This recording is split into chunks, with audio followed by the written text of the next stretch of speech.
Gandang araw mga kabubog, magbablog na naman tayo. At ang ating ibablog ngayon ay paano nga ba magsimula ng junk shop? Ano ang dapat unahin?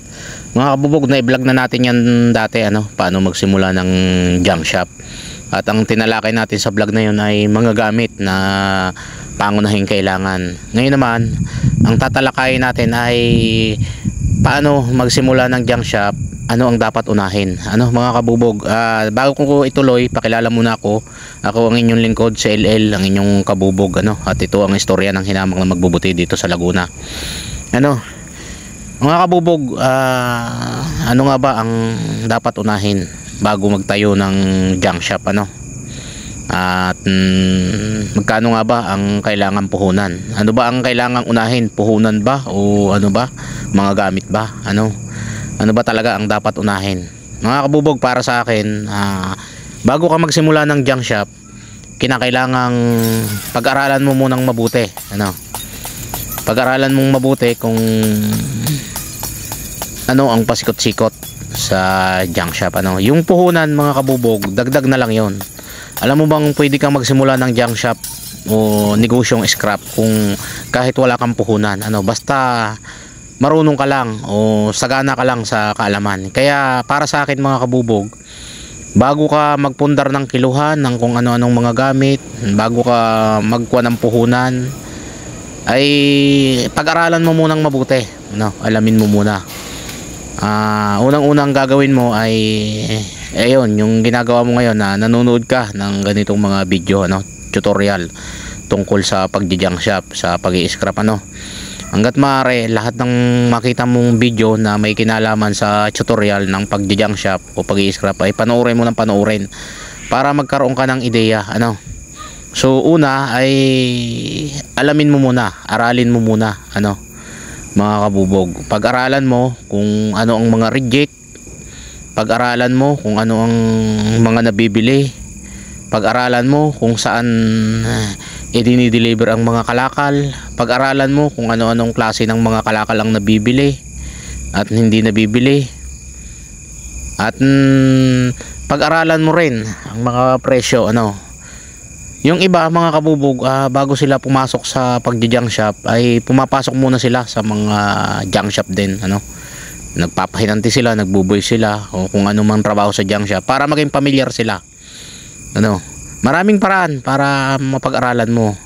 Una na nga dyan, yung panonood ng ganitong mga video, pagpasok sa mga junk shop, yung pagbibenta sa mga junk shop, sa palipaligid, pagbibenta ng kalakal, para malaman mo, lalong-lalo na doon sa mga beginners, kung ano-anong kalakal ba ang nabibili at hindi nabibili. Ngayon, tatandaan mo, halimbawa, nag-deliver ka ng kalakal, tatandaan mo yung reject doon. At yun ay sa susunod, huwag mo nang ikakarga, huwag mo nang dadalhin. Pabenta-benta ka lang muna sa mga tabi-tabing junk shop habang inaaral mo. Ngayon, pagka naaral mo na, diyan ka na mag-isip. Ikaw ba may savings? Ilabas mo na yung savings mo. Una, pag magtatayo ka ng junk shop, ay pag-aralan mo yung kwan.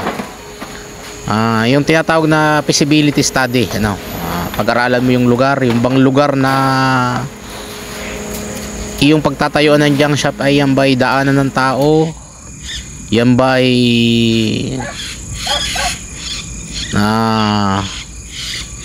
daanan ng tao, daanan ng mga sasakyan, ano pa ba, dyan ba sa lugar na yan maraming company, at saka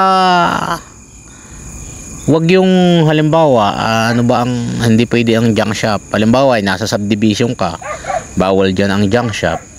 Halimbawa ay ikaw ay nasa residential area, bawal dyan ang junk shop. Medyo kailangan kung magtatayo ka ng junk shop, yung walang masyadong kapitbahay baga na magliligalig sa'yo, kasi ang junk shop, mga kabubog, napakaselan.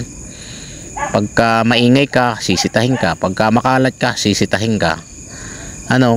Kumbaga, wag namang dulong na yung iyong lugar. Kumbaga, halimbawa, nasa gitna ka ng isang barangay na medyo malayo sa bahayan, pero dun yung bahayan na yun na malayo sa iyo, doon sa iyo dadaan. Pwedeng nasa tabing highway ka rin, kaya lang ngayon Ang kagandahan kasi mga kabubugs, pag nasa tabing highway ka, daan ka, kitang-kita ka ng mga tao. Ano?